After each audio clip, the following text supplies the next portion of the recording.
In the last decade, one country has been growing faster than almost every major economy on Earth.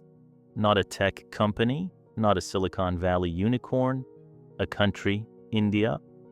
While much of the world struggles with slow growth, aging populations, and political paralysis, India is doing the opposite. Its economy is accelerating, its population is young, its digital infrastructure is expanding at a scale few nations have ever attempted. Investors are watching. Governments are recalculating. Global supply chains are quietly shifting. But here's the real question. Is India becoming the world's most powerful startup? Or is it scaling too fast before fixing its foundations? If India were a company, it would be the fastest growing startup on the planet. Massive user growth, relentless expansion, unfinished product. To understand where India is going, we have to look at it the way investors look at companies. Market size, infrastructure, talent, execution risk. Because what happens next in India won't just shape its own future, it may reshape the global economy itself. Every startup pitch begins with one slide, the market. India's market is unlike anything the world has ever seen. With more than 1.4 billion people, India is not just large, it is the largest user base on Earth. But size alone doesn't create value. What matters is who those users are becoming. India is young. More than 60% of its population is under the age of 35. Hundreds of millions are entering the workforce, the consumer economy, and the digital world for the first time. This is not a mature market. This is onboarding at civilizational scale. Smartphones replaced landlines. Mobile payments skipped credit cards. Digital identity reached villages that never had formal documentation. India didn't evolve gradually, it leapfrogged. For businesses, this is explosive. A population still forming habits, still choosing platforms, still deciding loyalty, but massive markets also magnify weaknesses, income inequality, infrastructure gaps, education mismatches. When a startup scales this fast, demand often outruns execution, and no country in modern history has scaled faster than India. Most countries digitized slowly. India chose a different path. Instead of importing Western systems, it built its own national operating system. At the center is Aadhaar, a biometric digital identity covering more than 1 billion people. For the first time, millions could prove who they were instantly. No paperwork, no middlemen. Then came UPI, a real-time payment system that turned the smartphones into bank branches. Money moves in seconds, almost free, between anyone. This wasn't just fintech, it was infrastructure. If India were a startup, Aadhaar would be its authentication layer, UPI would be its payment rails, and the state would be the platform architect. This changed everything. Small merchants went cashless. Gig workers got paid instantly. Startups scaled without building financial plumbing from scratch. Few nations have ever built public infrastructure this quickly. But as speed comes with risk, centralized systems create efficiency, they also create fragility. Privacy concerns, security threats, political leverage. The same backbone that accelerates growth can amplify failure. Every startup also needs timing. For India, that moment arrived through geopolitics. For decades, China was the factory of the world. But trade wars, rising wages, pandemic shocks, and strategic risk forced companies to rethink concentration.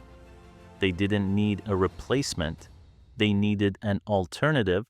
China plus one, India stepped into that opening with its massive workforce, improving logistics, and aggressive incentives. India positioned itself as the most realistic second manufacturing hub on the planet. Electronics, pharmaceuticals, automobiles, semiconductors, even companies that once depended entirely on China are now expanding production in India. From a startup perspective, this is enterprise-level customer acquisition. Multinationals don't just bring capital, they bring standards, they bring ecosystems. But manufacturing is not software. Factories require power, logistics, skills, and reliability every day. And this is where execution becomes everything. At the core of India's strategy is its workforce. India produces millions of graduates every year, including one of the largest pools of engineers and technical workers in the world. If India were a company, this would be its unfair advantage. While much of the developed world struggles with aging populations, India is onboarding workers at a scale. More workers create more output. More output attracts more investment. More investment creates better jobs. A powerful flywheel. But numbers alone don't create productivity. Education quality is uneven. Elite talent competes globally. Millions remain under-skilled for modern industry. This is a classic startup risk. Hiring fast without training deeply. India doesn't lack people. It lacks time, because demographic advantages expire if they aren't converted into capability. Every fast-growing startup eventually hits friction. For India, friction is execution. Infrastructure remains uneven. World-class airports exist next to overloaded roads. Modern ports operate alongside fragile logistics. Power outages still disrupt production.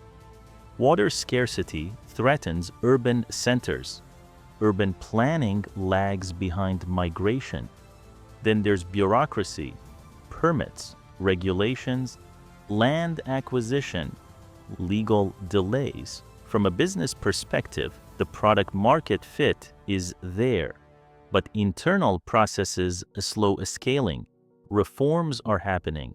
Digitization is reducing corruption. Approval timelines are improving, but national scale change is slow, and momentum does not wait. Despite these risks, capital continues to flow in. Foreign investment is rising. Domestic markets are deepening. India's stock market is now among the world's largest by participation. If India were a company, this would be its late-stage funding round. Capital brings confidence. Confidence attracts talent. Talent builds ecosystems. Ecosystems lock in growth. India now has hundreds of unicorns. But more important than valuation is belief. Belief from investors, from global executives, from its own middle class. But capital is impatient.